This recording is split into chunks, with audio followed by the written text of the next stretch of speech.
This is Smoking Out the Closet. Now, here are your hosts, Alex and Rayven Greer.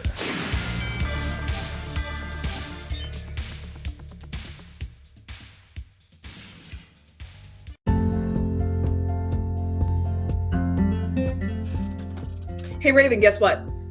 Can it wait? I'm trying to hang up our new pride flag. I got some news. We're going to be doing a live show at the Pittsburgh Cannabis Festival. I know. We've been talking about it on the pod. Are you going to help me hang this flag? I'm struggling to get it even. Well, we got some new information. That's nice. Now, are you going to help me or not? The event's going to be presented by Terrapin. Wait, Terrapin? They got some really good strains. I love their lemon G. It's really good for those stressful days. Yeah, and their Double Bear stuff's really good too. I don't think I could have dealt with the food industry without their Primal Punch cartridge to help anxiety. Well, what else is going on the day of the event? The event hopes to highlight all the utilities of cannabis, from medical use to industrial use of hemp, for things like plastics, paper, and even clothing, to bioremediation and sustainability. There are even educational presentations on the bud stage for things like using cannabis to help trauma from a biopsychological perspective, how some cannabis vapes are made from supercritical CO2 extraction, and veteran advocacy, to name a few. That's really cool, especially the veteran ones, since me and a lot of my family enlisted in the military. But is it all going to be educational? No, there's going to be some fun with the advocacy to help normalize cannabis. Some bands are going to be playing, such as Truth and Rights, a Pittsburgh local reggae band, Sierra Sellers and Clara Kent, two R&B soul artists, and Manny's going to open for Clara. There's also going to be a pop-up yoga class that people can join in on, guided by Yoga 6 from South Hills, as well as a midday meditation on the solar stage. Wait, are there going to be tables? And what about food? Isn't this a festival? Of course there's going to be tables and food trucks. There's going to be a wide range of food trucks to satisfy all of your cravings. Tacos, Korean food, ice cream, and so much more. Plus live glass blowing, different CBD boutiques, and glass shops selling CBD bath bombs, edibles, lotions, oils, vapes, rolling papers, pipes, you name it. Even Curated Flame, the dope Pittsburgh glass shop, is the official cone sponsor, and we'll have some pre-rolls for the first 50 people to show up to the event. The glass blowing sounds really cool. Do you think they'll make something for me? Of course, who wouldn't want to see a one-of-a-kind piece get made right in front of them? I have some friends that would love to volunteer. How could they do it? Very easily. All they have to do is email the event planners at info@pittsburghcannabisfest.com. It's a great way to build a space for the Pittsburgh cannabis community. Well, when and where is it so I can make sure I have it in my phone? It's August 14th from noon to 5 p.m. at the Allegheny Commons Park Northside. Awesome. Now, if you would, love, help me put this flag up. I can't feel my arms anymore.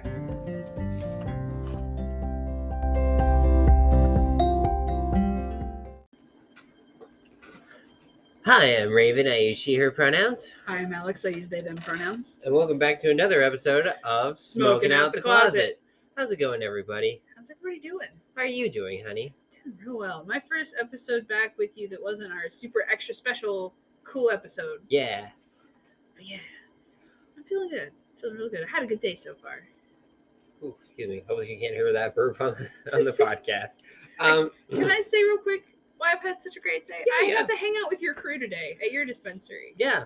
Yins are so cool. I know some of Yins listen to the podcast. Hello. Yins are so cool. I'm glad I got to meet Yins. So basically what happened today is our company will have like the last Tuesday of every month. We're recording a little late just because scheduling. But the last Tuesday of every month, we have a big company-wide presentation on something. And today's was about extracts and stuff like how you make CO2 for vaporizers. It was kind of cool, but we didn't want to make Alex go to like Cranberry where they work. They also sent me the link. I could have easily just like sat at home in my pajamas. But I wanted to be with my team and eat donuts. And I was like, well, that does sound really fun. I want to go eat donuts too. And you tell me all these cool things about your team you work with. And I'm like, holy crap, they are super cool.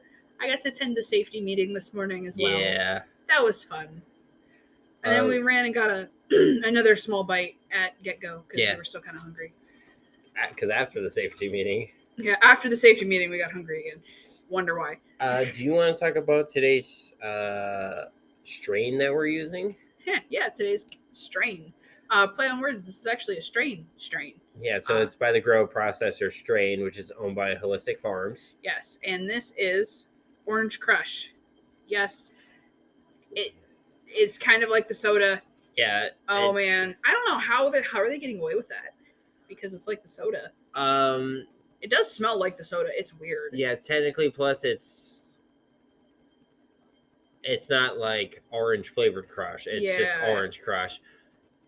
1, 2. There's a weird precedent with the legal market with cannabis because technically they're not a federally recognized, so they can't be sued because of the weird loophole of them not being federally legalized. So they're not on the federally legal market. So it gives them a loophole somehow. So you really can't like sue. You can't really sue them because they're not federally legal to. Wow, what the Jesus loophole is that? It's a weird loophole. That's why people can get away with like weed nerds.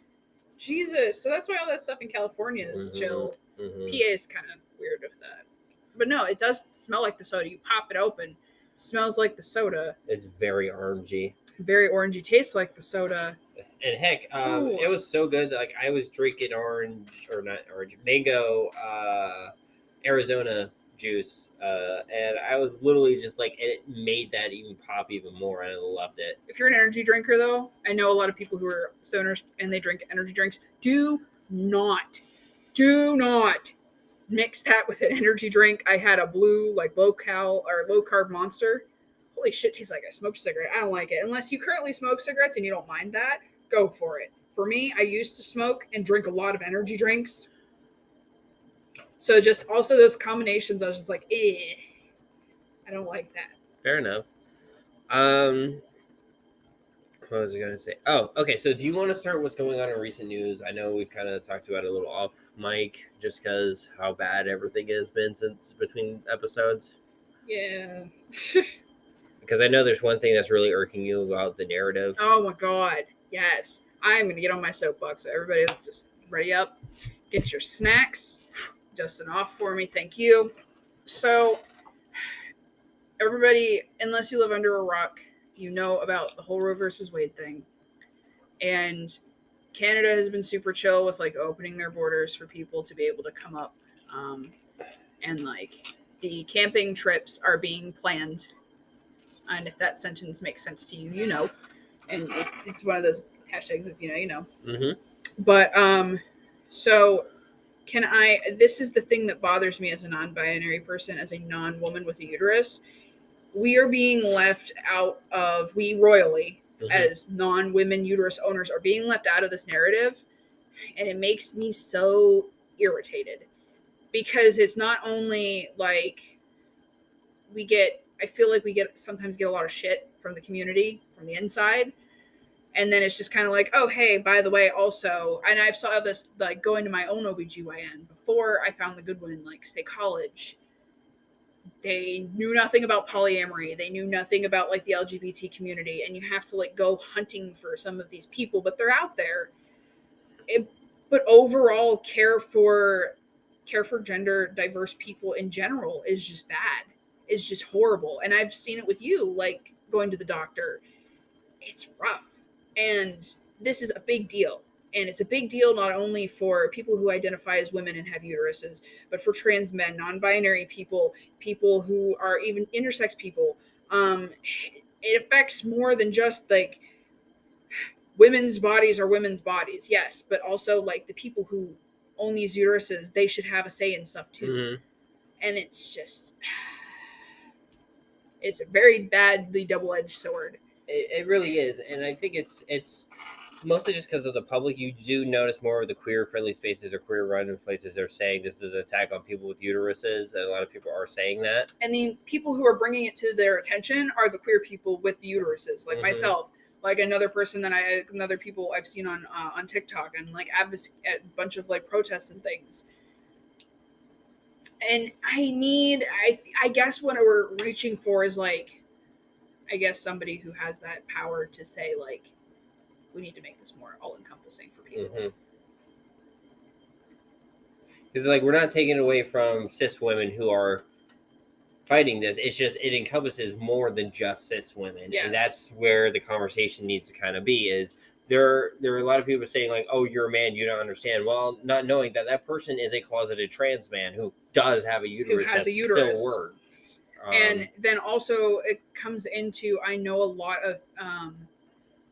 of mental health care for people with uteruses comes from birth control, whether it be stopping your menstrual cycle altogether because it gives you dysphoria, or you get really, really bad pains, or it makes it sometimes impossible to go to work. Hell, someone told me, I won't make any clues of high end who it is, but someone told me recently that literally because of how easy it is them for the bleed out, that with their periods being a heavy flow, they can literally die if they get a really bad period. I personally was very iron deficient anemic to the point where I would almost pass out every single time I'd stand up, and my periods were so long and so heavy, and I was losing so much through my body. I was always dehydrated, and I was always like iron deficient anemic. And then, as I explored my gender and everything, the dysphoria that came with that, and like everything that is menstrual is very heavily feminized. That's another thing that also goes in with this. That's also another soapbox. While I'm up here, I might as well say it, because all of this is like, I don't want to, we're not trying to take away. We're trying to make this even playing field, and like everybody needs to have this as like a human fucking right is what I'm trying to get at. It doesn't matter if you're a cis woman. It doesn't matter if you're a trans man. It doesn't matter if you're non-binary. If you own a uterus, it is your fucking body to do with what you need to do with it and what makes you comfortable. As long as you're not hurting yourself or someone else, like, it's your body. And that's the thing that sucks, is just this conversation has been very one-sided, because they're like, oh, they're only 10% of the population. Yeah, that 10% is still a decent number. We lost 10% of the population to COVID. Exactly. And everybody's like, oh my God, that's horrible. But then when it comes to LGBT people, and they're like, they're only 10%. But then if you talk about this, the same people who say, oh, 10% from this virus, that's the lot. That's like, and these are the things that keep me up at night. I will say, though, also it's like other countries, while they have that, you can't sue the INS or Border Patrol, whoever you want to call them, for like guarding the border and everything. You are able to. There are countries that are putting in legislation and talking with their governments and the UN to have us, the United States, as a refugee status. So I don't know if that's going to come into light or anyway, but literally, like, every one of our allies is calling us out right now. It's definitely something to keep on the back burner for that camping trip, especially, if you know what I mean. Yeah. Also, the Satanic Temple and Jewish communities. Everybody is literally tooth and fucking nail of like, listen, this is just.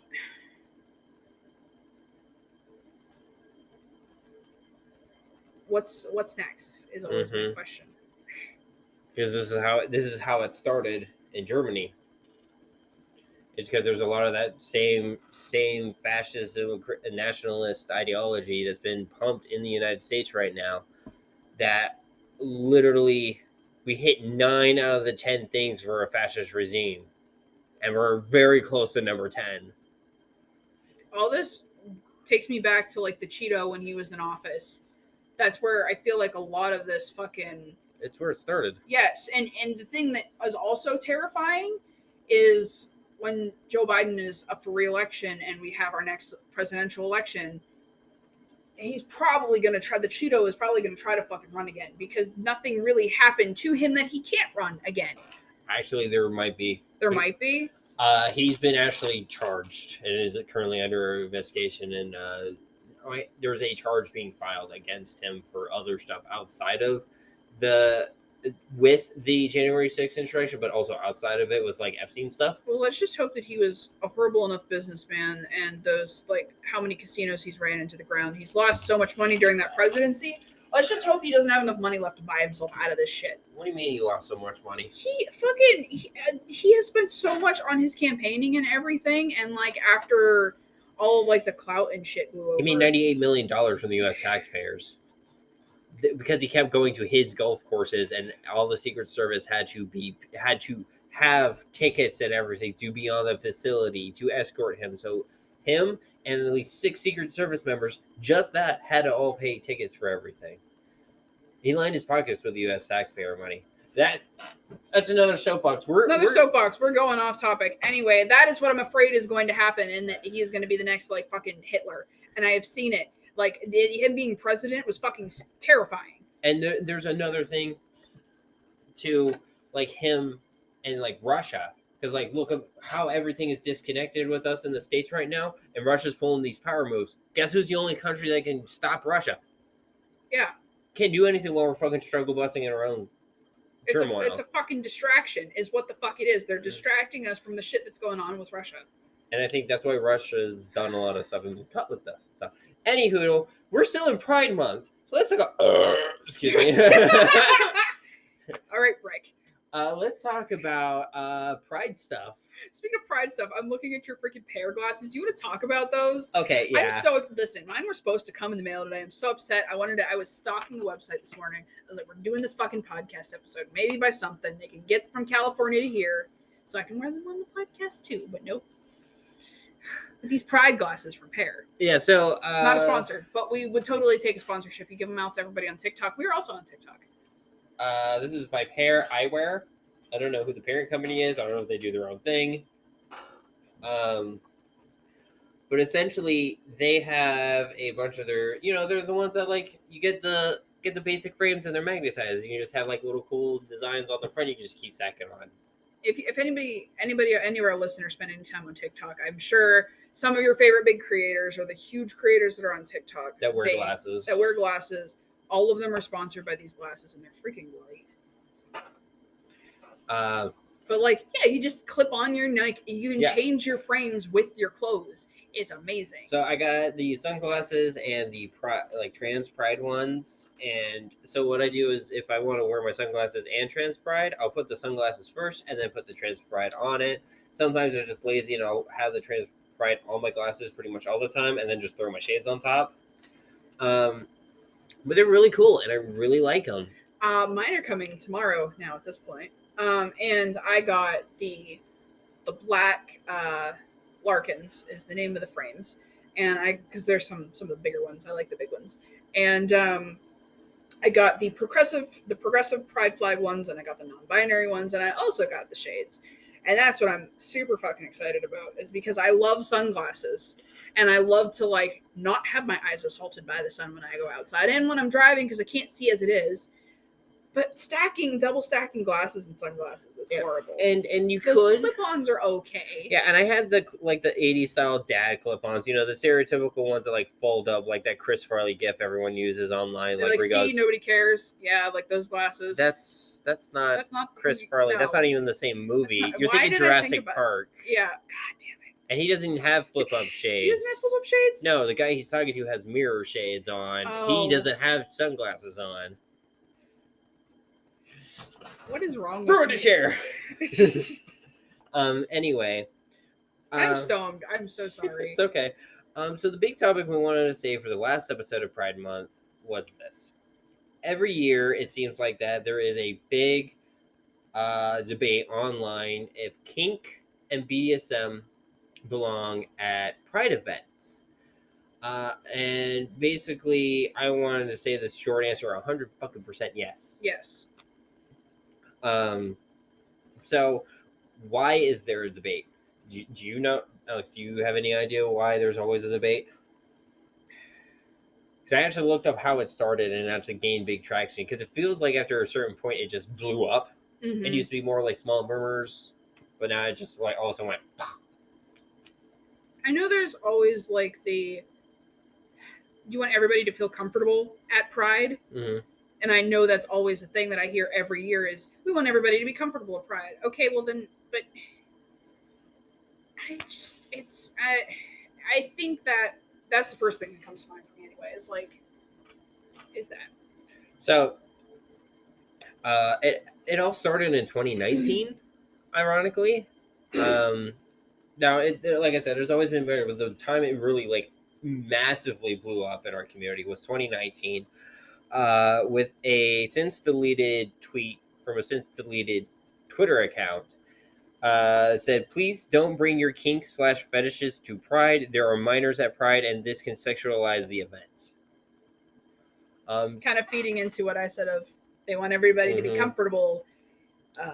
So some people agreed, stating that wearing fetish wear would violate consent, which was basically what you were saying. Yeah. Of those in public spaces who do not agree to it. Now, the thing to debate that, the thing is with a lot of people who do wear fetish wear, they're not even using it for fetish scenes. You rarely see people in gimp outfits, but if you do, the most you see is leather harnesses and the dog masks. Yeah. That is no different than a fucking drag queen.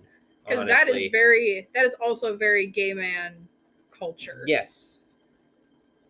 Our cats are playing in the old in one of the old boxes. Sorry if you hear that. Others brought up the historical context of why some parts of BDSM/kink, which is queer culture, is integral to Pride. So the historical context, and it kind of ties into the big day of what today is. Today is, as of we're recording, is June. I almost said January for some reason. It's June 28th. June 28th, 1969 was the first Stonewall Uprising. It was the first day of the Stonewall Uprising. And that event triggered a lot of stuff with it. And essentially, and this is kind of going to be my on this day in history too, because it's connected to if it belongs to Pride, so I'm not going to do one because it mostly is just going to be involved with Stonewall. Stonewall was a place in Greenwich Village, Manhattan, New York, right? And so a lot of people would come to this inn to feel safe about their sexuality, and not always just queer sexuality. There was other quote-unquote deviant minors, according to the government at the time. Fetishists, BDSM, kinksters. They would also kind of come here, but also knew there was a decent amount of the queer community in those communities, so they would bring them over to feel safe and everything, right? Yeah. And they were constantly all of them were being targeted. I mean, at that time, there was already legislation put in by Eisenhower's administration that basically said, hey, we're like sexual deviants was added with homosexuals to kick them out of the military and the civilian sector of the government. Yeah. Homosexual was already there before, but then they added sexual deviants as kink started becoming more of a common knowledge thing. Now, correct me if I'm wrong, and I always get this confused, but MASH with Klinger. Yes. Was he trying to get sexual deviants? Okay. That's where I always remember that. He was trying to get either sexual deviants or a transgender or gay even. Banned from the military so he can get sent home. So, because that all kind of falls under the same kind of, if I remember, discharge code for the military at that time. But yes, that's how we were trying to get out of being in the war in Korea. Because a lot of people think that's the Vietnam War, like I did when I was little. No, it's Korean War. Korean War. But basically, we were being told, hey, don't do this, you can't do this. And finally, I talked about it a little on my solo episode too. It's like, why do we have Pride? It was that event that started it. And whether it was Marsha P. Johnson or Zazu Nova, I believe her name was, one of the two threw the first brick. And it was in this time that we all came together and kind of started it. And it kind of created better scenes for, different communities, not just inherently the queer, but the ones that queers are in. So in 1970, with the first Pride, you saw a lot of the leather queer men. You saw bears, very stereotypical with the leather harnesses and everything, just being like, we're here, we're queer, and now we're going to do anything. And people, I think, also forget that we have a very strong background with the BDSM community. Oh, can you please edit that out? I'll try. We have a very strong background with the quote unquote sexual deviant community, because it was a sexual uprising, and everybody was in this together from the get-go. We've helped each other out a lot. Yeah, because the late 60s, early 70s were a very big spiritual awakening of us as humans and our sexuality. Yeah. I mean, swingers started becoming more popular around that time. Just non-monogamy was starting to become a more common practice, not just here in the States, but like Europe. Yeah. But my note here I have is BDSM/kink has had a long relationship within the LGBTQIA plus civil rights movements, and such public displays are driven by more than just a high libido or counterculture impulses. They are inherently expressions of queer culture and sexuality. Mm-hmm. And a lot of people don't seem to get that. But it's not like fucking, kink wasn't always fucking around. There's been like medieval tomes talking about people enjoying hot candle wax on each other. Yeah. Fuck off. It has been around so long. So it's just, it irks me. And I did want to bring that up because it's very upsetting to see people like, we shouldn't do this. And now in a time where we are literally like having TikToks, and basically we don't know what the government's going to do because of how they fucking like SCOTUS interpreted the 14th Amendment. And that kind of leads a domino effect to certain things. And they've already gone on saying like, hey, we're cutting on the docket is gay rights and gay marriage and all that. And it's scary. So there's a lot of elder gays who are still alive that are teaching like the newer generations, like my little sister who's on the tail end of Gen Z, I think, and basically being like, hey, you need to know what the signs, what the handkerchief code is, what the lace code is, what the, we do it, you and me do it too. We do the carabiner code, which mom never knew, and I thought it was always funny. She always like, why am I getting hit on by lesbians? And I'm like, you're freaking carabiner, Mom. Mom, you're displaying you're a top. And you're a 6 foot tall woman. Yeah, that's why you're getting hit on. Oh, she listens to the podcast. This is gonna be funny. Hi, Mom. Hi, Mom. I told her that before. But it's just there's so many hidden codes, like earring code for gay men. Like there's so many hidden things. There's literally a hidden language and like double meaning, like Cockney's slant rhyme. Yeah, slant rhyme. There's also nail polish code for sapphic people. Mm-hmm. And it's just it's so bad, and it's just we have these ways and they're slowly being forgotten, but we have to bring them back and remind us like, look, this has been an uphill battle for years, not just in this state. So we have to learn from our elders before it's too late. We're going to cut it here a little early before the break. Might be a little shorter episode today just because scheduling. But we'll be back to not on this day in history. Just because it's basically the Stonewall riots, and I went in very big details about that on the solo episode.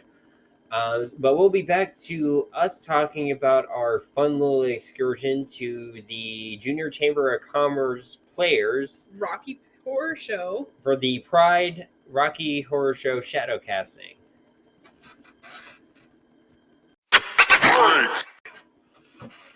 And we're back from the break. So, Junior Chamber of Commerce Players in Pittsburgh, the biggest Rocky Shadowcast in the United States. So fucking cool. Oh my gosh. We got to watch them do their special Pride event for the Rocky Picture Show. Also, before we go further, they're my Skittle of the week, by the way. The entire fucking cast. All of you, you're awesome. Night. Yes. And it was our first time going to a shadow cast. We've seen Rocky like the theatrical release with Tim Curry like a bajillion bunch of times. We were Shadowcast virgins, so we had to do the virgin initiation. And so a lot of people are going like, well, we just went there for queer. No. We're going to go back, not just because we're queer, but also because our partner is in the cast. Our partner was Frankenfurter. So I took so many good pictures. We're going to support them as best as we can. So we're going to also see the stuff that is not just Rocky. Like Repo, the Genetic Opera. Yep, Repo Man. And I'm going to watch, if I go, I'm going to watch the Shadowcast more than the actual freaking movie because I disassociate watching the movie. Yeah, disclaimer, Repo, the genetic opera, does have a lot of Gore trigger things. and dead bodies. Gore, lots of death, lots of surgical gore. If you don't deal with that sort of stuff, you're going to have a bad time. So, but watch it is the very Shadowcast. Yeah, watch the Shadowcast because they're goofy. They improv the whole very gray area of consent and or lack thereof with the whole like Frank scene and them in the bedrooms. Yeah, that was hilarious. Literally, so all right, so that scene, when Mia's playing Frankenfurter and they're doing that scene with it's Janet. I can't remember the person that is playing Janet, but basically they have a double-sided dildo, and at first I thought it was one of those giant gummy gummy worms you get, and I don't get why, because in the scene where Frankenfurter's talking to like the Transylvanians who were at the party and talking about like when he first kind of like right before he basically turns Rocky on or makes him alive. Yeah. Instead of like a little microphone, they literally have just like one of those like dildos with a hilt. Suction cup. It was a suction cup on the bottom, like a hilt suction cup. That just, yeah.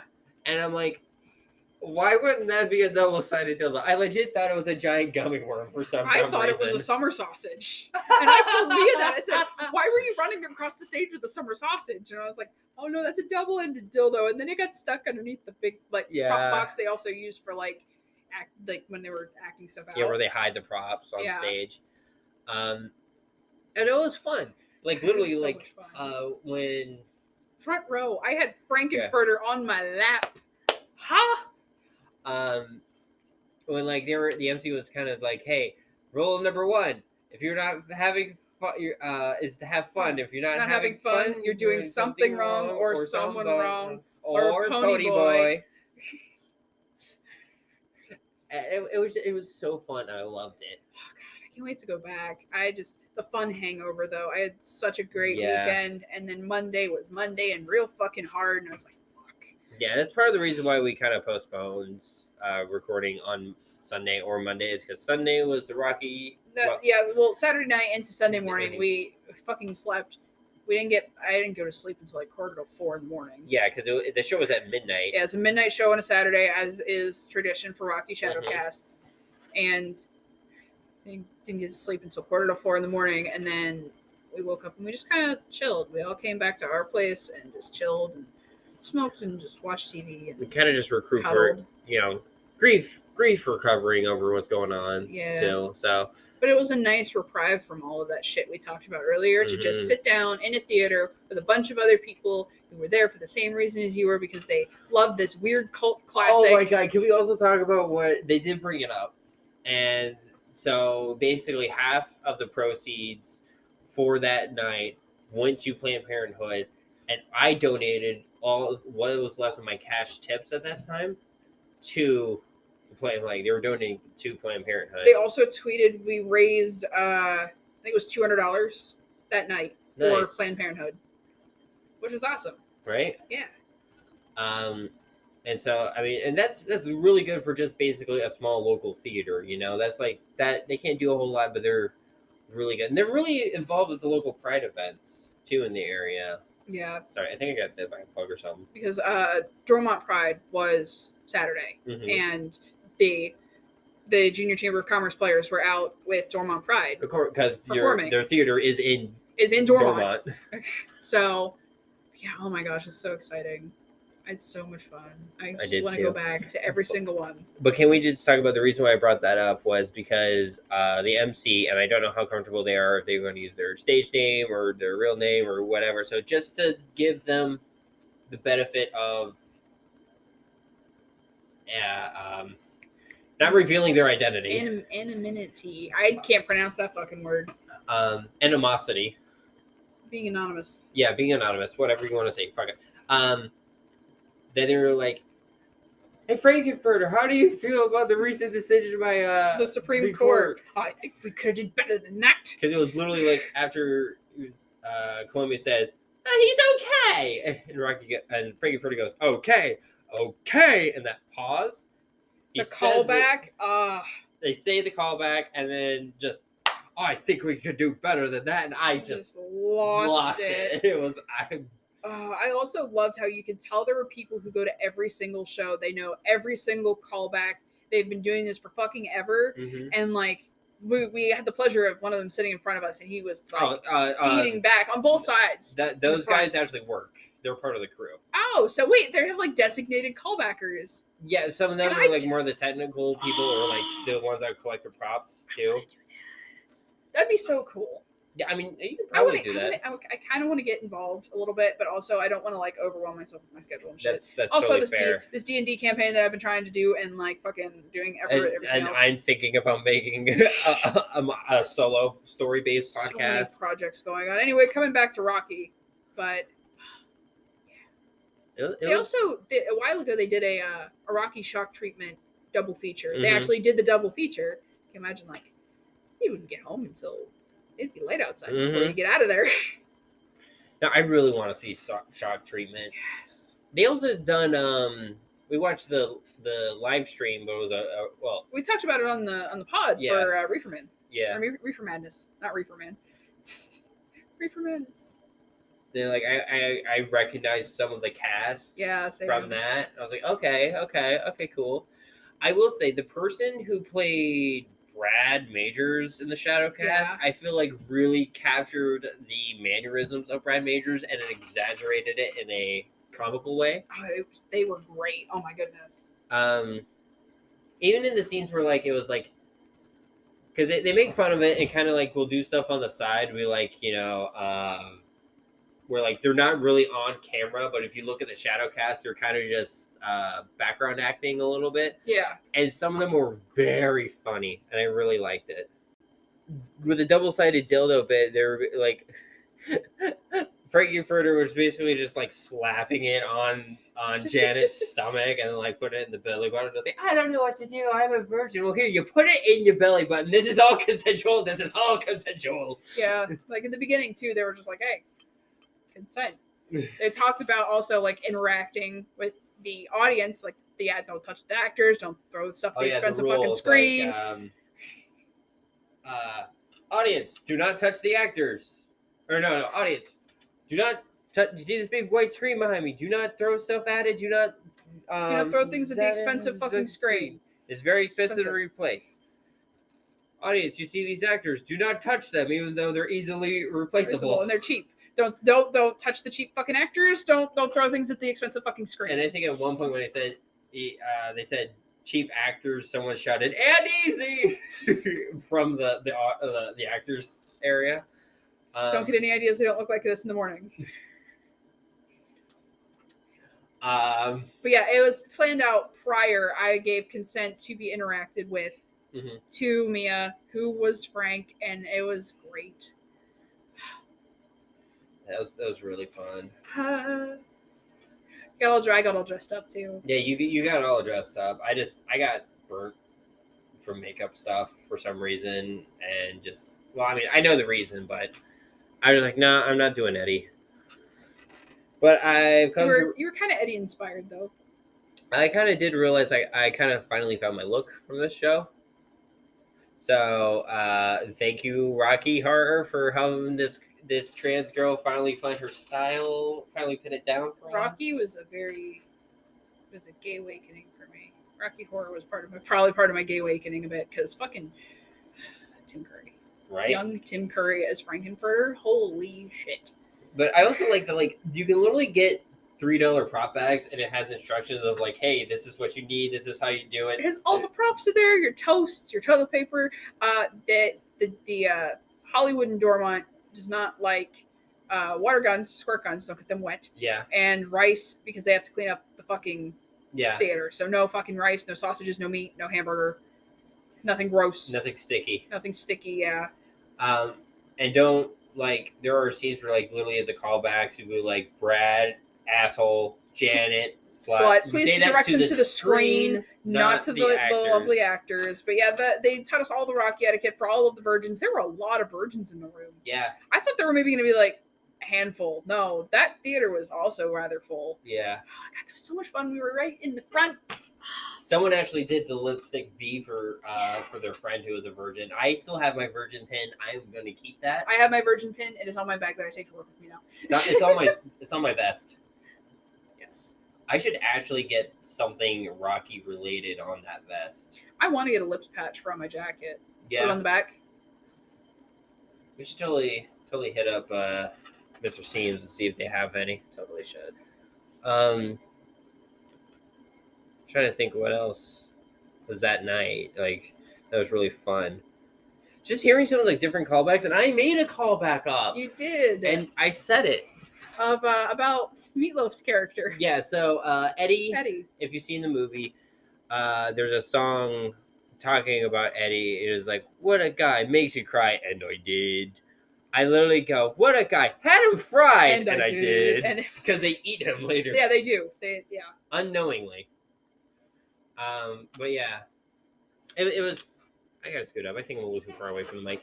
I don't want to be too quiet either. I'm sorry. It's okay. It was a great night. Love to go. If you have the chance, if you're ever in Pittsburgh, or if you ever find that your area or someplace close does a shadow casting for Rocky or any sort of shadow Rocky casting. has such a big cult following. There are so many shadow casts that do it. It's just we are privileged to live next to the largest one. Mm-hmm. Definitely go and see it. It's I think that I have to double check with Dad, but he said he used to go to like one quite a bit when he was younger, and I'm wondering if he went to Pittsburgh, like essentially the JCCP. Yeah, too many letters. Junior Chamber of Commerce players. Yeah, JCCP. There you go. But also Halloween. It's a great. They play it all the time during Halloween. Movie theaters will start playing it. There'll be shadow casts. Check your local theaters. I know State College Theater did one specifically only in October, which was like, you're freaking lame. Why don't you do one every month? Mm-hmm. Why don't you make your own like shadow cast group? I don't know. It's we just barely got a functioning, thanks to my drag mom, Alanya Chest.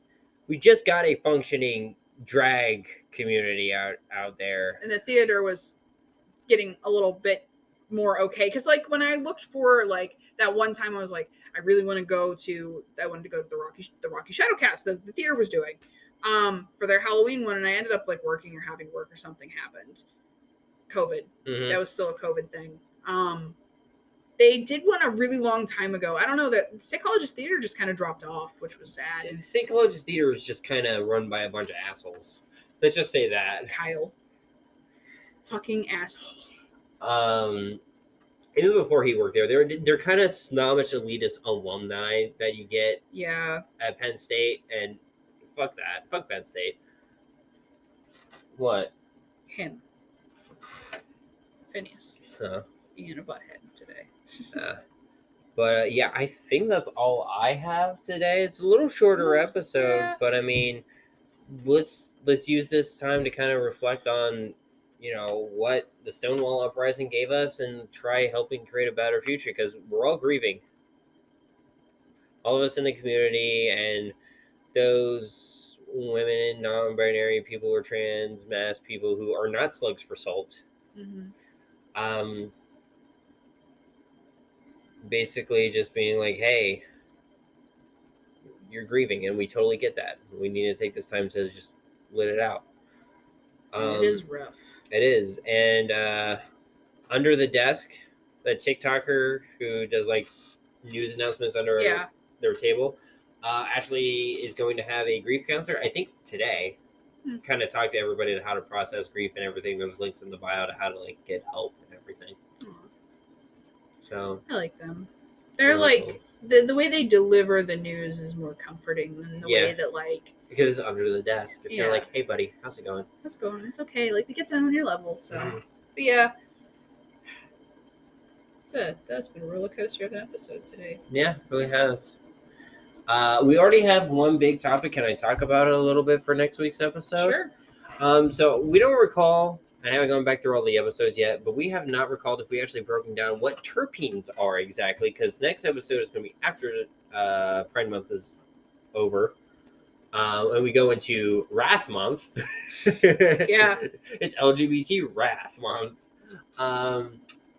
But so we'll be bringing back more cannabis topics on the show, and so one that my coworker, who's going to be my Skittle for next week, had brought up terpenes because we have a new person who's not really used to cannabis and stuff, doesn't know a whole lot of the breakdown. So we're going to be talking about what terpenes and what they are. Yeah. So I look forward to that, and other topics we're going to find and talk about, news we're going to update you guys on. Just be safe, be careful, stay strong. We're all in this together. You know, don't feel bad about grieving or being like sad and crying right now. It's okay. We'll get through it all together. And remember, the first Pride was a riot. Yep. So stay medicated. I'm stealing this from Cool Nerd Weed Show. Stay medicated, stay dedicated, stay hydrated, stay vaccinated, freshly masturbated, and take on the wrath of God. I fucking love that. Okay, empowering. the first part was Cool Nerd Weed Show. The second part I kind of mixed like a TikTok I saw and then a little my own flair. That's empowering as fuck. So Cool Nerd Weed Show is stay medicated, stay dedicated. And then someone on TikTok or Vine was like, I'm caffeinated, vaccinated, freshly masturbated, and I'm ready to take on the world. So I kind of took my own spin on it. I love it. We need to make that into a shirt or bumper sticker. What? Stay medicated, stay dedicated. Freshly masturbated. That whole thing. Just the whole thing. That whole thing on a shirt. Well, yeah, we'll get through all this together, guys. Gals, non-binary pals, and those outside the realm of my own perceived reality. Exactly. We love you. We're cared for. We're all in this together. Once again, my name is Rayven. I use she, her pronouns. I'm Alex. I use they, them pronouns. We'll see you guys in the next episode. Bye. I can't end it normal. No, you can't.